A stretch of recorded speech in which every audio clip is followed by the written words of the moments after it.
मैं बलजिंदर कौर नागरी एकेडमी में आपका स्वागत करती हूँ। आज हम अपठित गद्यांश कक्षा 9-10 हिंदी ए बी के विद्यार्थियों के लिए लेकर के हम उपस्थित हुए हैं, जिसमें अपठित गद्यांश किस प्रकार से लिखे जाते हैं और क्या क्या चीज़ें महत्वपूर्ण होती हैं उसका अध्ययन हम करेंगे।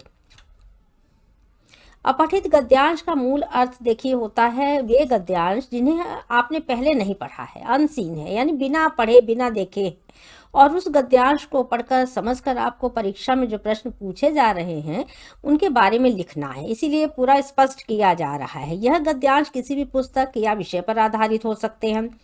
इन गद्यांशों को पढ़ करके जो है पूछे गए प्रश्नों के उत्तर या तो आप विस्तृत 2 लाइन 3 लाइन में लिखते हैं, या ये बहुविकल्पी होते हैं, एमसीक्यू टाइप के, ठीक है। और आपको सही विकल्प का चुनाव करना पड़ता है। किसी भी अपठित को लिखते समय उसका उत्तर बहुत ही कम शब्दों में सारगर्भित लिखना चाहिए। अगर एक एक 2-2 लाइन के लिए प्रश्न पूछ लिया गया, विकल्प नहीं है, तो ये उनके लिए है। अपठित गद्यांश के प्रश्नों को हल करने से पहले कुछ विशेष बातों का भी हमें ध्यान रखना चाहिए। तो ये ध्यान रखने योग्य बातें कौन कौन सी हैं, उन्हें आप बहुत ध्यानपूर्वक समझ लेंगे तो अपठित गद्यांश आपके गलत नहीं होते हैं। जो भी गद्यांश परीक्षा में आपको हल करना है यानी लिखना है, उसे आप ध्यानपूर्वक 2-3 बार पढ़ें, क्योंकि पहले तो पढ़ा नहीं है और ना टीचर्स ने एक्सप्लेन किया है। इसलिए आपको क्या करना है, आपको स्वयं समझना है, स्वयं अपना बुद्धि विवेक से कार्य करना है। तो पहले समझिए कि कौन से शब्द हैं, कैसा लिखा गया है, किस विषय पर है। तो 2-3 बार जब पढ़ते हैं तो आपको चीज़ें जो है स्पष्ट हो जाती है। नंबर 2 है, देखिए प्रश्नों को पढ़कर गद्यांश में से उसके उत्तर रेखांकित करने का प्रयास करें कि कौन सा आंसर इसका सटीक हो सकता है, मिलता जुलता। प्रश्नों का उत्तर अपनी भाषा में लिखें। ये आप भाषा में लिखें कहने का मतलब है कि जो दिया है या तो उसी में से लिखेंगे आप। जो बच्चे कहीं पर अगर प्रश्न बड़े पूछ लिए जाते हैं, हर साल पैटर्न भी चेंज हो जाते हैं, तो इसलिए वो प्रश्न अपनी भाषा में ही लिखने चाहिए।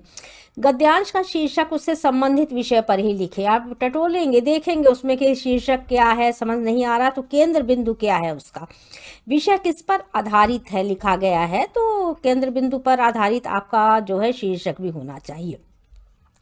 यदि प्रश्न में विचार व्यक्त करने के लिए कहा गया हो तो आप अपने विचार व्यक्त कर सकते हैं। अगर बड़ा कोई आंसर है तो वाक्य छोटे छोटे और संक्षेप में होने चाहिए। दोनों तरह के ही हम ले करके चल रहे हैं कि आपको विकल्प मिल जाए तो विकल्प वाले में से, और अन्यथा आपको लिखना पड़ता है। प्रश्नों की क्रम संख्या के अनुसार ही उत्तर लिखें। क्रम संख्या प्रश्न पत्र में जो भी दी गई होती है, तो अगर आपने ऊपर नीचे कर दिया तो आंसर गलत हो जाएगा। इसलिए क्रम संख्या पर हमेशा ध्यान देना चाहिए कि 5वें का चौथे पे, चौथे का 5वें पर न करें। किसी भी प्रश्न का उत्तर लिखने के पश्चात उसकी त्रुटियों यानी गलतियों को पढ़कर ठीक करने का प्रयास करना चाहिए। प्रश्न पत्र देने से मिलने पर और कॉपी जमा करने तक आपको इस भूमिका को बिल्कुल निभाना चाहिए।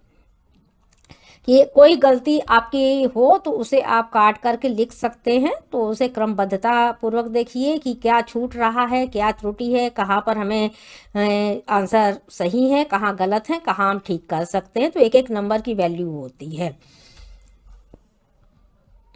अपठित गद्यांश देखिए आपका जो है एक 5 नंबर का दिया गया है, जो कि कक्षा 10 में 9 में भी पूछे जाते हैं, कोर्स ए और बी दोनों में। कोर्स ए में आपके देखिए जो है कि गद्यांश और पद्यांश दोनों आते हैं, और कोर्स बी में शायद सिर्फ गद्यांश 2 दिए जा रहे हैं, या तो दोनों कंपलसरी हो सकते हैं। तो एक गद्यांश आपका प्रारूप उसका दिया जा रहा है कि कैसे आपको समझना है, थोड़ा सा पैटर्न जो है वो चेंज किया गया है। तो अगर अपठित गद्यांश मैं रीड कर रही हूँ, पढ़ रही हूँ, जिसे आप देखेंगे और स्वयं भी पढ़ने करके उसका अभ्यास करने का प्रयास करेंगे। घर जैसा छोटा सा शब्द भावात्मक दृष्टि से बहुत विशाल होता है। इस आधार पर मकान, भवन, फ्लैट, कमरा, कोठी, बंगला आदि इसके समानार्थी बिल्कुल भी नहीं लगते हैं, क्योंकि इनका सामान्य संबंध दीवारों, छतों और बाहरी व आंतरिक साज सज्जा तक सीमित होता है, जबकि घर प्यार, भरोसा और रिश्तों की मिठास से बनता है। एक आदर्श घर वही है जिसमें प्रेम व भरोसे की दीवारें, आपसी तालमेल की छतें, रिश्तों की मधुरता के खिले खिले रंग, स्नेह, सम्मान व संवेदना की लज्जा हो। घर में भावात्मकता है, वह भावात्मकता जो संबंधों को महकाकर परिवार को जोड़े रखती है। यह बात हमें अच्छी तरह याद रखनी चाहिए। जब रिश्ते महकते हैं तो घर महकता है। प्यार अटखेलियां करता है तो घर अटखेलियां करता है। रिश्तों का उल्लास घर का उल्लास है। इसलिए रिश्ते हैं तो घर है, और रिश्तों के बीच बहता प्रेम घर की नींव है। यह नींव जितनी मजबूत होगी, घर उतना ही मजबूत होगा। ना जाने क्यों आज का मनुष्य संवेदनाओं से दूर होता जा रहा है। सेंसिटिव नहीं है, कहने का मतलब है उसके मन की कोमलता कठोरता में बदल रही है।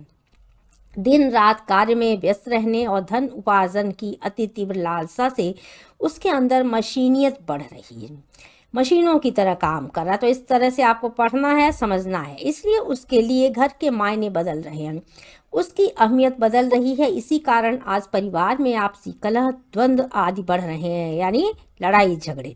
आज की पीढ़ी प्राइवेसी यानी व्यक्तिगतता के नाम पर एकाकीपन में सुख खोज रही है।